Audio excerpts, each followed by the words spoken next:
শবে বরাত, শবে বরাতের রাত্রি অত্যন্ত গুরুত্বপূর্ণ একটি রাত্রি। যখন এই শবে বরাত আগমন করে আমাদেরকে অনেকেই প্রশ্ন করে, হুজুর শবে বরাতের ইবাদত কিভাবে করব, কোন সূরা দিয়ে নামাজ আদায় করব, কত রাকাত নামাজ আদায় করব, আরবি নিয়ত জানি না, বাংলায় কিভাবে নিয়ত করব, রোজা কয়টা রাখবো, এই রাত্রিতে কোন কোন ইবাদত বন্দেগী বেশি বেশি করব। এই প্রশ্নগুলো অনেকেই আমাদেরকে করে থাকে। বিশেষ করে এই শবে বরাত বা লাইলাতুল বরাতের গুরুত্ব আমাদের কাছে অনেক রয়েছে। বিশেষ করে আমাদের পূর্ব Asia, Bangladesh, Bharat, Pakistan, Iraq, Iran এই দেশগুলোতে যখন শবে বরাত আগমন করে আমরা অত্যন্ত গুরুত্ব দিয়ে ইবাদত বন্দেগী করে থাকি। বিশেষ করে গ্রামগঞ্জের মা বোনদেরকে দেখবেন, যখন শবে বরাত আগমন করে দিনের বেলা সমস্ত কাজ কাম সেরে পরিপাটি হয়ে রাত্রে ইবাদত বন্দেগীর জন্য প্রস্তুতি গ্রহণ করে রাখে।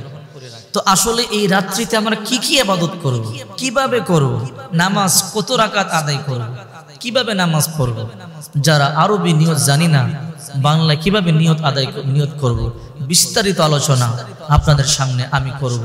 এই রাত্রি এমন একটা রাত্রি, এই রাত্রির ব্যাপারে রাসূল করিম সাল্লাল্লাহু আলাইহি সাল্লাম হাদিস শরীফের মধ্যে বলেন, ক্বালান নবী সাল্লাল্লাহু আলাইহি ওয়াসাল্লাম ইন্নাল্লাহা লা ইয়াত্তালি'ু ফি লাইলাতিন নিসফি মিন শাবান ফায়াগফিরু লিজামি'i খালকিহি ইল্লা লিমুশরিকিন আও মুশাহিন। বিশ্বনবী মুহাম্মদ রাসূলুল্লাহ সাল্লাল্লাহু আলাইহি সাল্লাম বলেন, এই রাত্রি এমন একটা রাত্রি, এই রাত্রিতে যে ক্ষমা চায়, যত বড় পাপী হয় আল্লাহ পাক রব্বুল আলামিন তাকেই ক্ষমা করে দেয়। কিন্তু দুই শ্রেণীর মানুষ আছে যাদেরকে আল্লাহ পাক রব্বুল আলামিন এই রাত্রিতেও ক্ষমা করেন না। এর মধ্যে এক শ্রেণীর মানুষ হলো লিমুশরিকিন, যারা মুশরিক, আর দ্বিতীয় আও মুশাহিন, হিংসুক যারা, অর্থাৎ মুশরিক যারা, তাদেরকে আল্লাহ এই রাত্রিতে ক্ষমা করেন না। আর হিংসুক যারা, এদেরকেও আল্লাহ পাক রব্বুল আলামিন এই রাত্রিতে ক্ষমা করেন না। রাসূল করিম সাল্লাল্লাহু আলাইহি সাল্লাম বলেন, তুমি যতই বড় পাপী হও, এই রাত্রি হলো মুক্তির রজনী। শবে বরাত এটা ফার্সি শব্দ, সব মানে রাত, বরাত মানে মুক্তি, তার মানে মুক্তির রজনী। লাইলাতুল বরাত আরবি শব্দ, লাইলাতুন শব্দের অর্থ রাত, বরাত মানে মুক্তি, মুক্তির রজনী, তার মানে এই রাতটা হলো মুক্তির রজনী। আপনি যত পাপী হন, যতই পাপ করে থাকেন, এই রাত্রিতে আপনি একটা দোয়া পাঠ করবেন।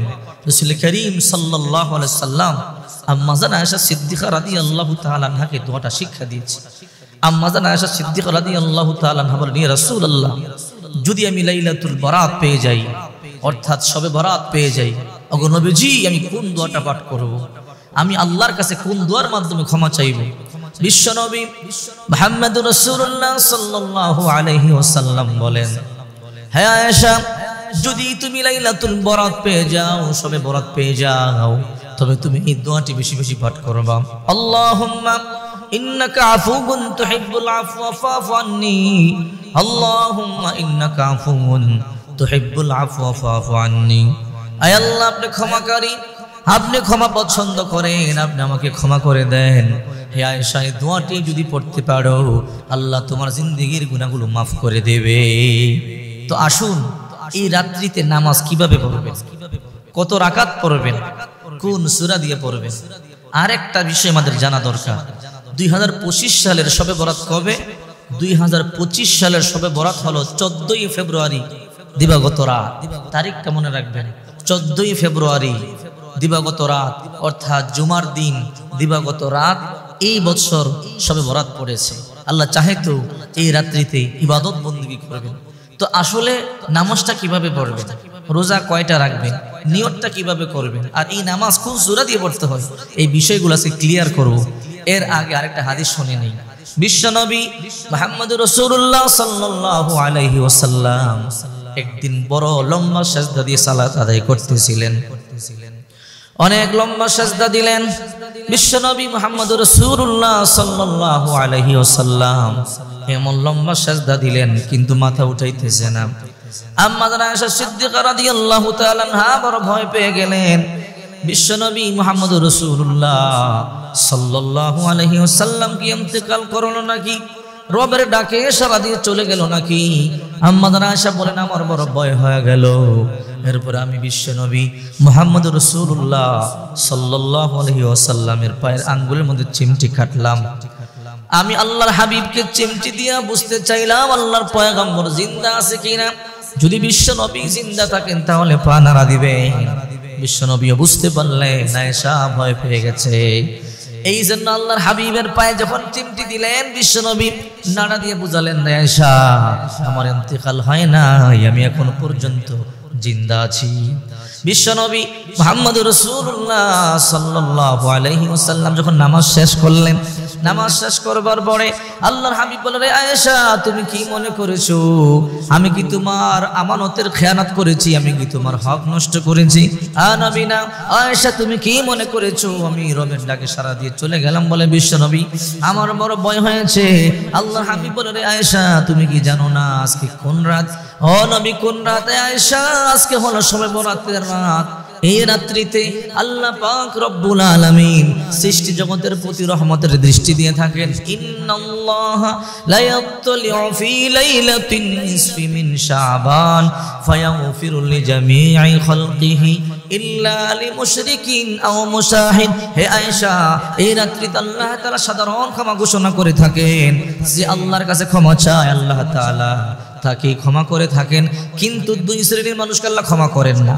একদল মানুষ হলো যারা মুশরিক, যারা আল্লাহর সাথে শিরিক করে, আর দ্বিতীয় হলো হিংসুক যারা। হে আয়েশা আমি কি এই রাত্রিতে আমার প্রভুর শুকরিয়া আদায় করব না? এই জন্য লম্বা সিজদার মাধ্যমে আমি আমার প্রভুর শুকরিয়া আদায় করেছি। সুবহানাল্লাহ। তার মানে এই রাত্রিতে রাসূলুল্লাহ সাল্লাল্লাহু আলাইহি সাল্লাম পর্যন্ত লম্বা সিজদা দিয়ে সালাত আদায় করতেন। এই জন্য আসুন বিশ্বনবী মুহাম্মদুর রাসূলুল্লাহ সাল্লাল্লাহু আলাইহি ওয়াসাল্লাম বলেন, এই রাত্রি যদি তোমরা পেয়ে যাও বেশি বেশি আল্লাহর শুকরিয়া আদায় করবে, বেশি বেশি তওবা ইস্তিগফার পাঠ করবে, দুরূদ শরীফ পাঠ করবে, তো এই রাত্রিতে আল্লাহ সবাইকে মাফ করেন, কিন্তু দুই শ্রেণীর মানুষকে মাফ করেন না। একদল মুশরিক যারা তাদেরকে মাফ করেন না, দ্বিতীয় মুশাহিন যারা হিংসুক যারা এদেরকে মাফ করেন না। এবার আসুন মুশরিক কাদেরকে বলে? মুশরিক হলো যারা আল্লাহ ছাড়াও কেউ সুখ শান্তির কাউকে মালিক মনে করা, আল্লাহ ছাড়াও কেউ সাহায্য করতে পারে মনে করা, আল্লাহ ছাড়াও কাউকে সুখ শান্তির মালিক মনে করা, আল্লাহ ছাড়াও কাউকে ব্যবসায় উন্নতি করতে পারে বলে মনে করা, অর্থাৎ আল্লাহর ক্ষমতার সাথে কাউকে শিরিক করা। রাসূল করিম সাল্লাল্লাহু আলাইহি ওয়াসাল্লাম বলেন যে আল মাইয়িতু ফি কবরিহি কাল গারিকু মিনাল বাহর, সাঁতার না জানা ব্যক্তি সমুদ্রে পড়ে গেলে যেমন বিপদ, ঠিক একটা কবরবাসী ওই রকম বিপদে আছে। সে আপনাকে সাহায্য করবে কিভাবে? এই জন্য কবরবাসীর কাছে কি কোনোদিন কোনো কিছু চাইবেন না।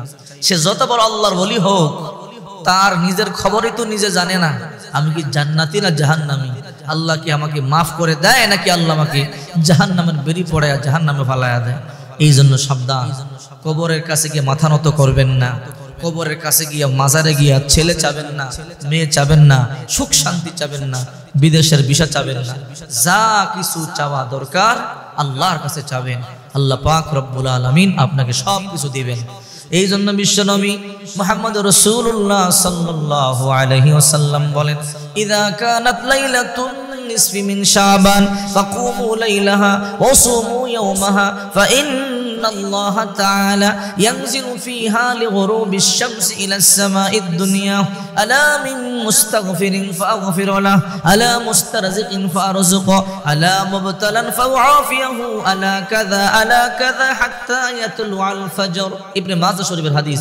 বিশ্বনবী মুহাম্মদুর রাসূলুল্লাহ সাল্লাল্লাহু আলাইহি ওয়াসাল্লাম বলেন, এই লাইলাতুন নিসফি মিন শাবান অর্থাৎ শাবান মাসের 14 তারিখের রাত্রি যখন আগমন করে, সূর্য ডুবার সাথে সাথে আল্লাহ প্রথম আকাশে চলে আসেন। সুবহানাল্লাহ। আল্লাহ নিজে প্রথম আকাশে চলে আসেন। আল্লাহ এসে ডাকতে থাকেন, আলা আমি মুস্তাগফিরিন ফাগফির লাহু, কে অন্যায় করেছো, কে অপরাধ করেছো, আমার কাছে ক্ষমা চাও, আমি আল্লাহ ক্ষমা করে দেব। আলা মুস্তারজিকিন ফারযুকু, কার রিজিক লাগবে, টাকা লাগবে, পয়সা লাগবে, ধন সম্পদ লাগবে, ক্ষমতা লাগবে, আমার কাছে চাও, আমি আল্লাহ দেব। আলা মুবতালান ফাউআফিয়াহু, কারা অসুস্থ আছো, বিপদগ্রস্ত আছো, আমার কাছে চাও, আমি আল্লাহ বিপদ থেকে মুক্ত করে দিব। আলা কাযা হাত্তা ইয়াতলুআল ফজর, আল্লাহ ফজর পর্যন্ত এই রকম ডাকতে থাকেন। ইবনে মাজাহ শরীফের হাদিস। ও বন্ধু, এই রাত্রি অত্যন্ত গুরুত্বপূর্ণ একটি রাত্রি। ও মা বোনেরা, এই রাত অত্যন্ত গুরুত্বপূর্ণ একটি রাত। এই রাতে বেশি বেশি ইবাদত বন্দেগী করবেন। এবার আসুন, এই রাত্রিতে নামাজ কিভাবে আদায় করবেন। অনেকেই তো আরবি নিয়ত জানে না, অনেকে নতুন নামাজি।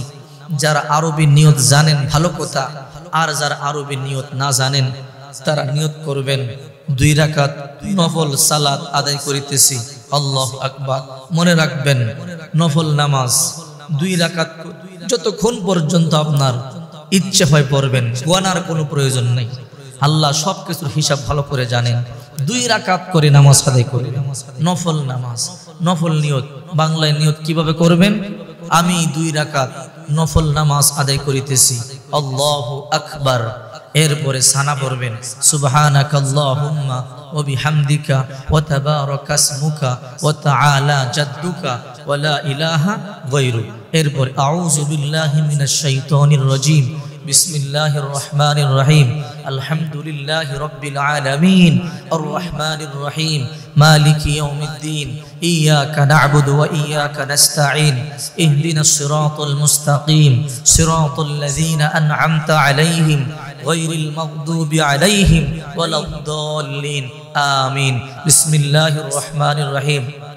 যেই সূরাটা আপনার মুখস্থ আছে ওই সূরাটাই পড়বেন। মনে করেন আপনার সূরা কাউসার মুখস্থ, আপনি সূরা কাউসার পড়েন। বিসমিল্লাহির রহমানির রহিম, ইন্না আ'তাইনাকাল কাউসার ফাসল্লি লিরাব্বিকা ওয়ানহার, ইন্না শানিআকা হুয়াল আবতার। আল্লাহু আকবার বলে রুকুতে চলে যাবেন।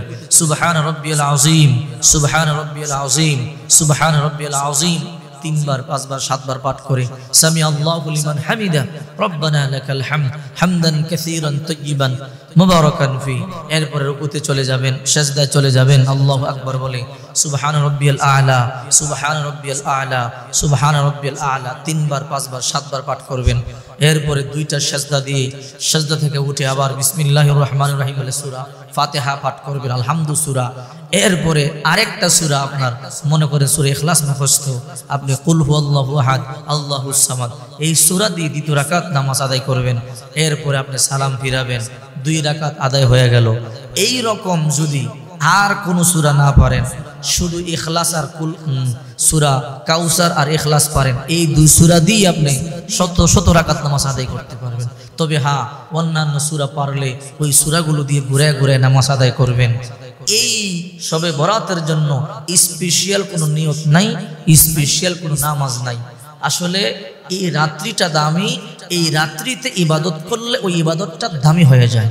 এই জন্য 2025 সালের শবে বরাত হলো 14 ফেব্রুয়ারি, রোজ শুক্রবার, দিবাগত রাত।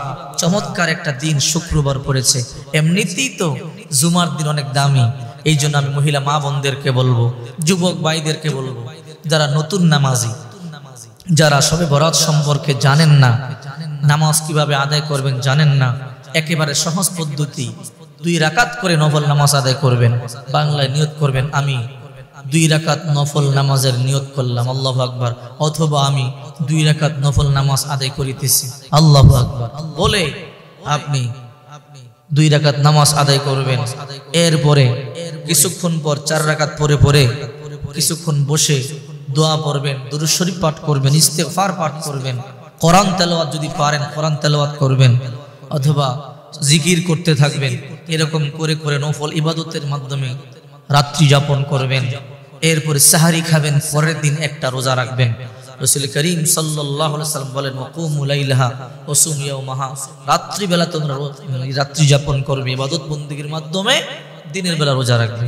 বিশ্বনবী মুহাম্মদুর রাসূলুল্লাহ সাল্লাল্লাহু আলাইহি ওয়াসাল্লাম বলেন, যদি তোমরা কুরআন সুন্নাহ মতে ইবাদত বন্দেগী করতে পারো, আল্লাহর কাছে যা চাবে আল্লাহ পাক রব্বুল আলামিন তাই দিয়ে দিবে। এই রাত্রিতে আল্লাহর কাছে আপনি যা চাবেন তো আল্লাহ পাক রব্বুল আলামিন তাই দিয়ে দিবে। এই জন্য আসুন আমরা এই শবে বরাত সম্পর্কে A to Z বিস্তারিত জানি। যদি আপনি জেনে ইবাদত বন্দেগী করতে পারেন তাহলে আপনার ইবাদত একদম সহজ হয়ে যাবে। আর যদি সম্ভব হয় পুরুষ ভাইয়েরা কবর জিয়ারত করবেন। 3টা আমলের কথা পাওয়া যায়। 1 নাম্বার হলো আপনি রাত্রিবেলা ইবাদত বন্দেগী করবেন, 2 নম্বর কবর জিয়ারত করবেন, 3 নম্বরে আপনি দিনের বেলা রোজা রাখবেন। আল্লাহ পাক আমাদের সবাইকে লাইলাতুল বরাতের ইবাদত বন্দেগী সঠিকভাবে আদায় করবার তৌফিক দান